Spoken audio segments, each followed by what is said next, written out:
Book 3, Chapters 2 through 4 of the Antiquities of the Jews, Volume 1, and by Flavius Josephus. Book 3, Chapters 2 through 4. Chapter 2. How the Amalekites and the neighboring nations made war with the Hebrews, and were beaten, and lost a great part of their army. The name of the Hebrews began already to be everywhere renowned, and rumors about them ran abroad. This made the inhabitants of those countries to be in no small fear.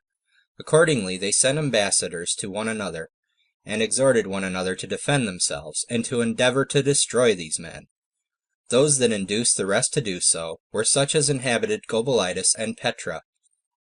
They were called Amalekites, and were the most warlike of the nations that lived thereabouts, and whose kings exhorted one another, and their neighbors, to go to war against the Hebrews, telling them that an army of strangers, and such a one as had run away from slavery under the Egyptians, lay in wait to ruin them, which army they were not, in common prudence and regard to their own safety, to overlook, but to crush them before they gather strength and come to be in prosperity, and perhaps attack them first in a hostile manner, as presuming upon their indolence in not attacking them before, and that we ought to avenge ourselves of them for what they have done in the wilderness, but that this cannot be so well done when they have laid their hands on our cities and on our goods, that those who endeavor to crush a power in its first rise are wiser than those that endeavor to put a stop to its progress when it becomes formidable.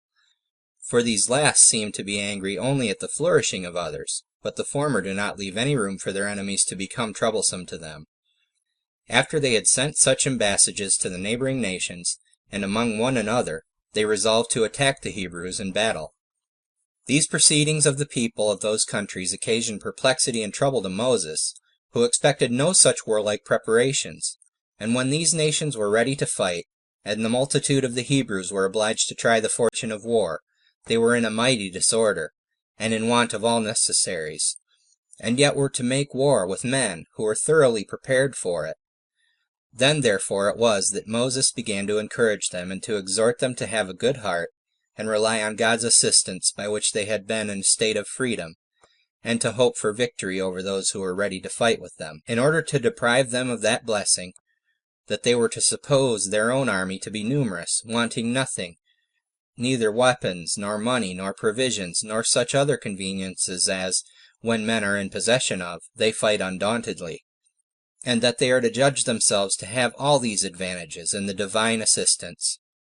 They are also to suppose the enemy's army to be small, unarmed, weak, and such as want those conveniences which they know must be wanted, when it is God's will that they shall be beaten. And how valuable God's assistance is, they had experienced in abundance of trials, and those such as were more terrible than war, for that is only against men, but these were against famine and thirst, things indeed that are in their own nature insuperable, as also against mountains, and that sea, which afforded them no way for escaping, yet had all these difficulties been conquered by God's gracious kindness to them. So he exhorted them to be courageous at this time, and to look upon their entire prosperity, to depend on the present conquest of their enemies. And with these words did Moses encourage the multitude, who then called together the princes of their tribes, and their chief men, both separately and conjointly. The young men he charged to obey their elders, and the elders to hearken to their leader. So the people were elevated in their minds, and ready to try their fortune in battle, and hoped to be thereby at length delivered from their miseries. Nay, they desired that Moses would immediately lead them against their enemies, without the least delay, that no backwardness might be a hindrance to their present resolution. So Moses sorted all that were fit for war into different groups, and set Joshua, the son of Nun, of the tribe of Ephraim, over them, one that was great of courage, and patient to undergo labors, of great abilities to understand and to speak what was proper, and very serious in the worship of God, and indeed made like another Moses, a teacher of piety towards God. He also appointed a small party of the armed men to be near the water, and to take care of the children and the women, and of the entire camp, so that the whole night they prepared themselves for the battle. They took their weapons, if any of them had such as were well made, and attended to their commanders, as ready to rush forth to the battle as soon as Moses should give the word of command. Moses also kept awake, teaching Joshua, after what manner he should order his camp. But when the day began, Moses called for Joshua again, and exhorted him to approve himself in deeds, such a one as his reputation made men to expect from him, and to gain glory by the present expedition, in the opinion of those under him, for his exploits in battle. He also gave a particular exhortation to the principal men of the Hebrews, and encouraged the whole army as it stood armed before him. And when he had thus animated the army, both by his words and works, and prepared everything, he retired to a mountain, and committed the army to God and to Joshua. So the armies joined the battle, and it came to a close fight, hand to hand, both sides showing great alacrity, and encouraging one another. And indeed, while Moses stretched out his hand towards heaven, the Hebrews were too hard for the Amalekites. But Moses, not being able to sustain his hands, thus stretched out, for as often as he let down his hands, so often were his people worsted. He bade his brother Aaron, and Hur, their sister Miriam's husband, to stand on each side of him, and take hold of his hands, and not permit his weariness to prevent it, but to assist him in the extension of his hands.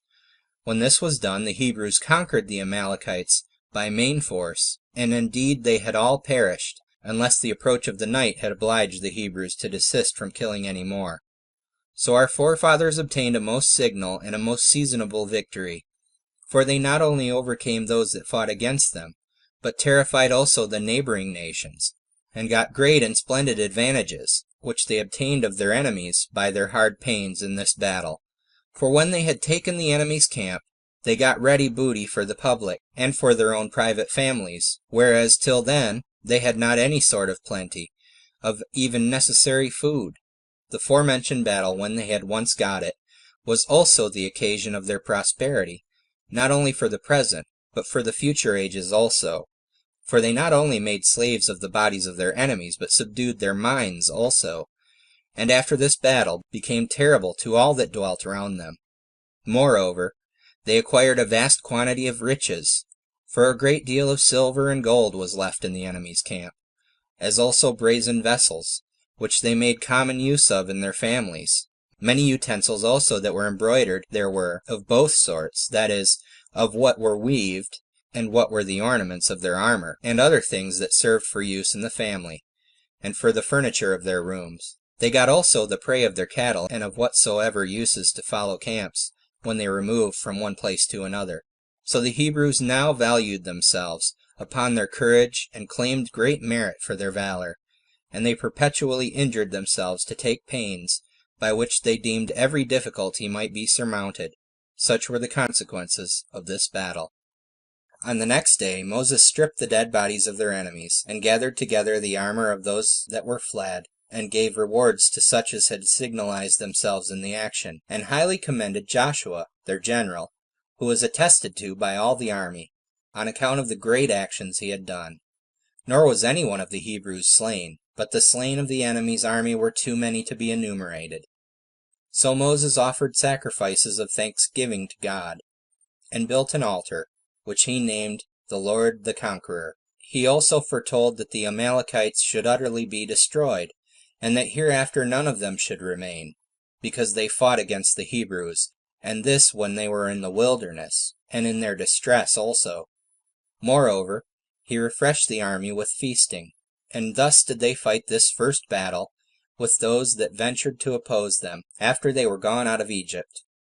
But when Moses had celebrated this festival for the victory, he permitted the Hebrews to rest for a few days, and then he brought them out after the fight, in order of battle, for they now had many soldiers in light armor. And going gradually on, he came to Mount Sinai, in 3 months' time after they were removed out of Egypt, at which mountain, as we have before related, the vision of the bush and the other wonderful appearances had happened. Chapter 3. That Moses kindly received his father-in-law Jethro when he came to him to Mount Sinai. Now when Raguel, Moses' father-in-law, understood in what a prosperous condition his affairs were, he willingly came to meet him, and Moses and his children, and pleased himself with his coming. And when he had offered sacrifice, he made a feast for the multitude, near the bush he had formerly seen, which multitude, every one according to their families, partook of the feast. But Aaron and his family took Raguel, and sung hymns to God, as to him who had been the author-procurer of their deliverance and their freedom. They also praised their conductor, as him by whose virtue it was that all things had succeeded with them. Raguel also, in his Eucharistical oration to Moses, made great encomiums upon the whole multitude, and he could not but admire Moses for his fortitude, and that humanity he had shown in the delivery of his friends. Chapter 4. How Raguel suggested to Moses to set his people in order, under their rulers of thousands, and rulers of hundreds, who lived without order before, and how Moses complied in all things with his father-in-law's admonition. The next day, as Raguel saw Moses in the midst of a crowd of business, for he determined the differences of those that referred them to him, every one still going to him, and supposing that they should then only obtain justice, if he were the arbitrator, and those that lost their causes thought it no harm, while they thought they lost them justly, and not by partiality. Raguel, however, said nothing to him at that time, as not desirous to be any hindrance to such as had a mind to make use of the virtue of their conductor. But afterward he took him to himself, and when he had him alone, he instructed him of what he ought to do, and advised him to leave the trouble of lesser causes to others, but himself to take care of the greater, and of the people's safety, for that certain others of the Hebrews might be found that were fit to determine causes, but that nobody but a Moses could take of the safety of so many 10,000s.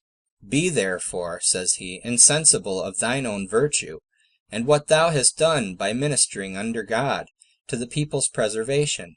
Permit, therefore, the determination of common causes to be done by others, but do thou reserve thyself to the attendance on God only, and look out for methods of preserving the multitude from their present distress.